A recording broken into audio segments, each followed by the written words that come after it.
Good morning, YouTube. It's been a minute since I've been on here.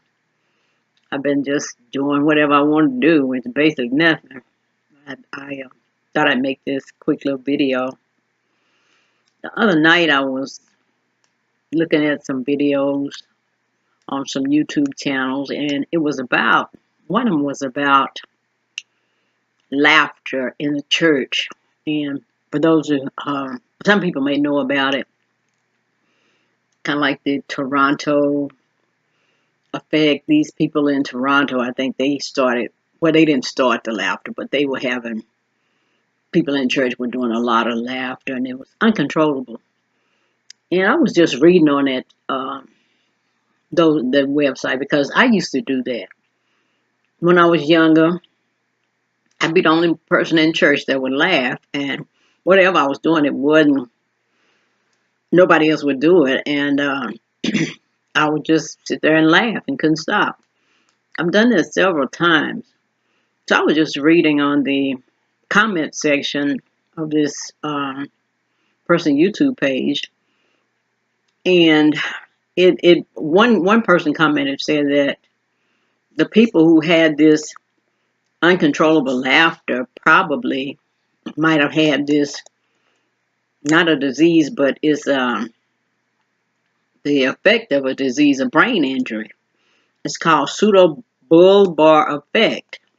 And Danny Glover has done a lot of commercials on it. They replay this commercial over and over about this effect, and people who have Lou Gehrig's, not Hopkins, but they've had strokes, MS, and all that. They have that, and I know that I do have that, but I'm not taking any medication for it because I take enough medication now. I just have to make sure that I don't get in these kind of situations like funerals or just stuff like that. I have to kind of control my environment a little more. But yeah, you just never know when you're going to start crying or laughing. And it's uncontrollable. So when I was reading the comments about people who were laughing in church like that, some people were saying that was a demonic spirit. Some people were saying it was of the devil, and why would God laugh and stuff like that. So I was just kind of examining myself. I said, now, why was I laughing like that? And what was that? And my first episode of MS happened when I was like, I think I was 18. I was crippled for 3 months and couldn't walk. I was married. My ex-husband had to bathe me, feed me, and do everything like that. And I started getting better, but I still couldn't raise my arms and things. It was painful. I couldn't raise my arms, and my joints were still swollen. But after I became pregnant with my first son, the symptoms just went away. It looked like being pregnant just made me get better. And I didn't get diagnosed with MS until I was 57, I think.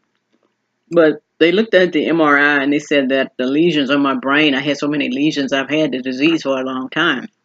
Make a long story short, I'm wondering, and I kind of believe that the laughing that I was doing in the church and the crying, because I would cry uncontrollably. I mean, I would cry, just cry for no reason, just boo-hoo for 3 or 4 minutes at a time.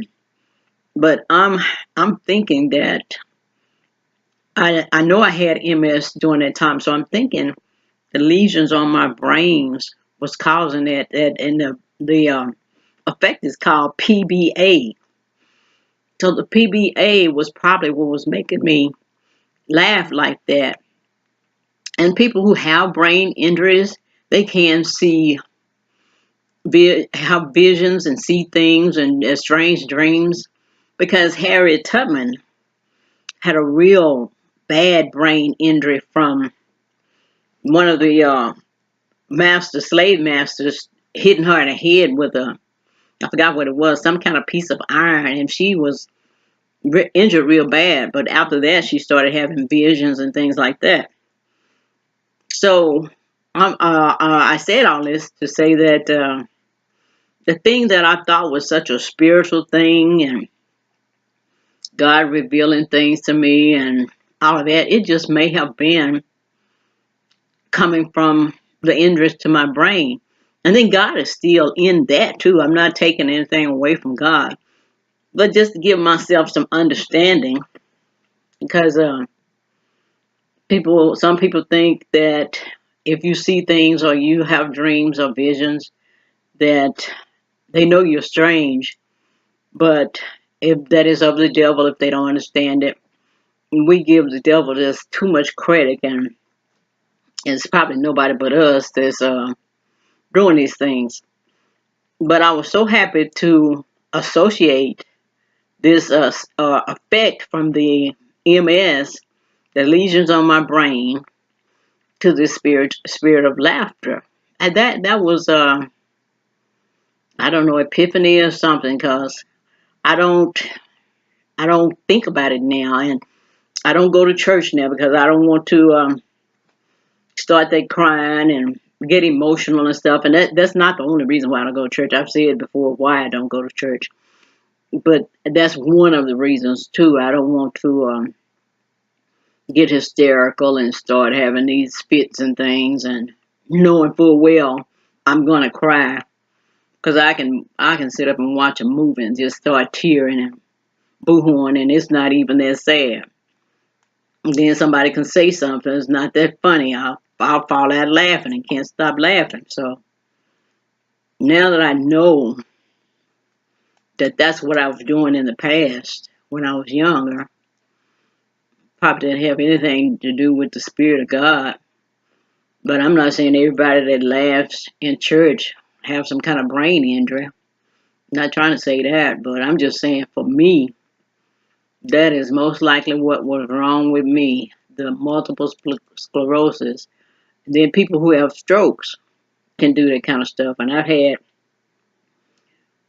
three TIAs, little mini strokes. So there's a lot going on in my head. So I just thought I'd bring that little video about the PBA.